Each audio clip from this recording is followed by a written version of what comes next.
Hello， 大家好，我是马修，这是来到 OBS 第2堂使用篇。在这篇会教大家在直播和录影上的画面调整，像是画面截取，如何正确截取到你要的画面，和其他截取画面的方式，还有增加物件。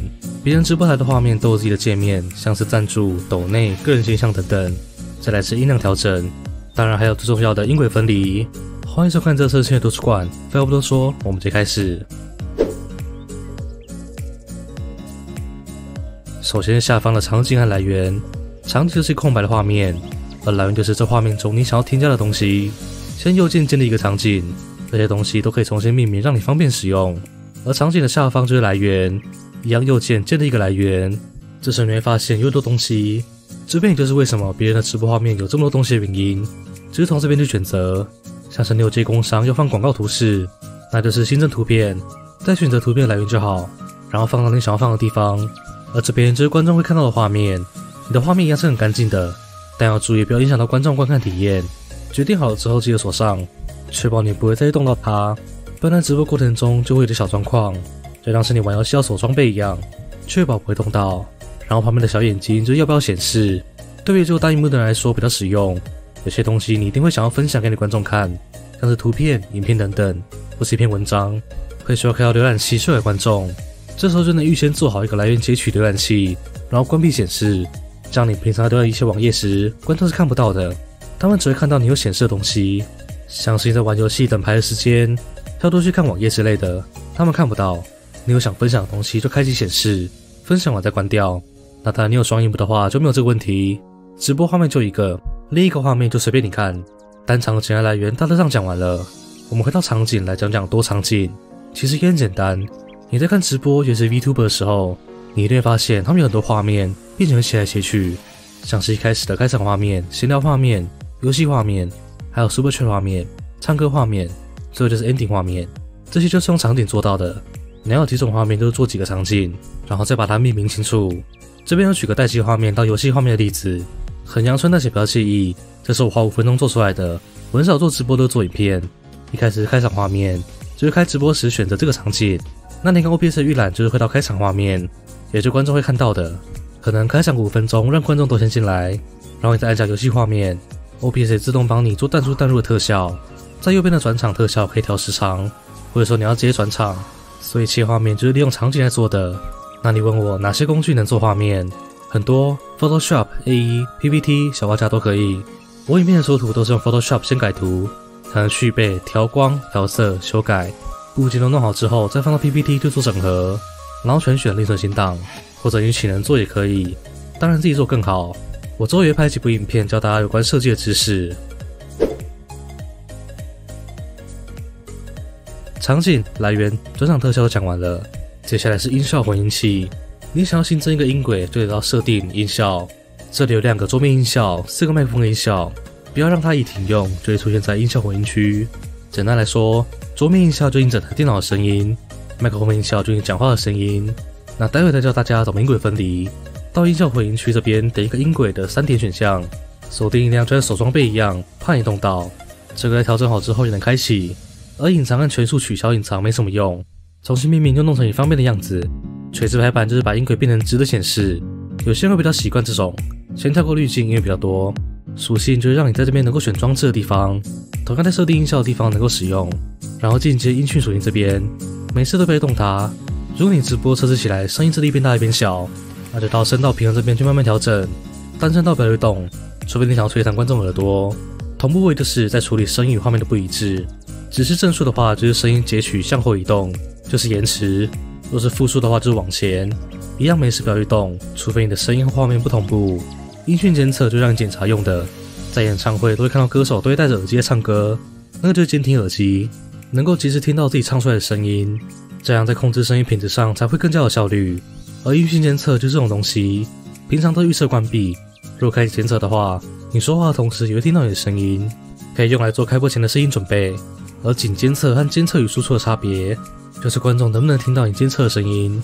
简单来说，开监测与输出的话会有回音，会有你本人和监测声音的讲话，所以要用就用仅监测就好。在直播唱歌时，也能开着监测自己的声音，这样才能更好控制你的声音品质。后面的音轨就不用去理它，也不要去乱按。接下来到滤镜，点开后右键新增，你会看到很多看不懂、很头痛的东西。没关系，我一一帮你解释这些是什么，然后该怎么用。第一个 ，VST 2.x 外挂程式，顾名思义，这是需要外加的东西。如果你的直播是偏向声音工作者，像你直播主要是唱歌、聊天等等，那建议就加装这个东西，里面能够让你去做更多音讯设定，像是 EQ 等化器、比较器等等，让你的声音会更好听。但同时也会多吃一点 CPU 效能，还有对于调音这方面的知识，想要安装就原子拿去 Google 就好。再来3频段等化器，这是比较简单的 EQ 等化器，可以依照你想要的效果去调调看。你声音太高太尖，听起来不舒服不够饱和，或是你想要有个低沉的嗓音，那可以试试从低和中下手。但如果你想要进一步调整，还是建议去装 VST 外挂程式。第三个，动态压缩处理器，可以用在你有时候会叫太大声，怕观众耳膜破裂的时候可以使用。比率就是音量衰减的程度，阀值就是音量高于这个值，就会按照你设定的比率来衰减音量。起止时间就是启动这个压缩器的时间，释放时间就是关闭这个压缩器的时间。简单来说，你起止时间和释放时间越短，压缩器处理的音效范围就越小越精准，更不会去干扰到其他声音。像如果反过来，两种时间都设比较长，你在尖叫的时候则压缩到一半的尖叫声，观众还是耳膜会破会吓到，因为起止时间设定太长。然后因为释放时间设定太长，你明明叫完了，压缩器还在运行，就压缩到你正常讲话的声音，所以两个时间基本上越小越好。第四个，反转即兴，我不知道怎么用，可能 OBS 还没弄好这个东西。而反转即兴是处理相位抵消或叠加的东西。大家都知道声音是波，相位就是两个波的时间差，当两个声音撞在一起的时候，就会产生叠加或抵消，让声音听起来不一样，但通常是发生在有2只麦克风以上的情况。第五个，向上压缩器，就是刚刚压缩器的相反，在处理你声音过小时的压缩器。第六个，噪音阀，关闭阀值以下的声音都被自动静音，开启阀值以上的声音才会放出来。下面的时间就像刚刚讲的一样，拿来对环境音降噪非常有帮助，像是风扇、冷气的声音，不然就是窗外的车流声。第七个，增益，就音量太小，如果麦克风或游戏的声音真的太小，这边可以做调整。第八个，展开特效，这其实是一个动态压缩器，只是方式不一样而已，参数调整一样，两种压缩器都可以试试看，喜欢哪个效果就选哪个。第九个，限制器，一样是限制你爆音或尖叫太大声的工具。最后一个，杂讯抑制，顾名思义也是个好东西，而且很简单，选择品质加就对了。音效滤镜也到这边结束，而最左边还有一个虚拟相机没有讲到。简单来说，它可以用在线上会议、线上上课，老师在分享画面的时候，就能使用 OBS 的虚拟相机，来让主持人更好利用画面来做会议或上课。其余人也会有很好的使用体验，因为就像看直播一样。而最后的最后，就来讲讲音轨分离到底该怎么做。讲我自己最常用到的，就是让观众听不到你指定的声音，但你自己还是听得到。首先到置顶留言或是资讯栏的网址下载 VB Audio， 不放心连结的可以直接 Google 源自。这是一个虚拟音源，方便我们做音轨分离的工具。下载完之后安装，然后到右下角的声音图示点右键，然后选择音效的播放，你就会看到 Cable Input， 如果没有的话就重新开机。播放这边把 Cable Input 设为预设，不要担心声音会乱掉，所有声音到最后都会跑到你的耳机，只是有些声音会走别条路。然后再到录制的地方连点 Cable Output 2下，或是右键内容，在接贴的地方将聆听此装置打勾，然后透过此装置播放，选择你的耳机。好了之后套用确定，接下来回到右下角的声音图示，点击右键，然后开启音效设定，将你的选择输出装置改成 Cable Input， 输入装置是你在用的麦克风。好了之后往下拉，有个进阶声音选项，点击应用程式音量和装置喜好设定。进去之后你会看到你目前开着的程式，你不想让观众听到的声音，将那个程式的输出改为你的装置，也就是你在用的耳机或喇叭。你要让观众听到的声音就预设，然后其他就不要动，保持预设。然后回到 OBS 设定的音效里面，把桌面音效改成 Cable Input， 这样就大功告成了。如果不想让别人听到 Discord 的声音，就去把 Discord 的输出和输入都改成自己的装置。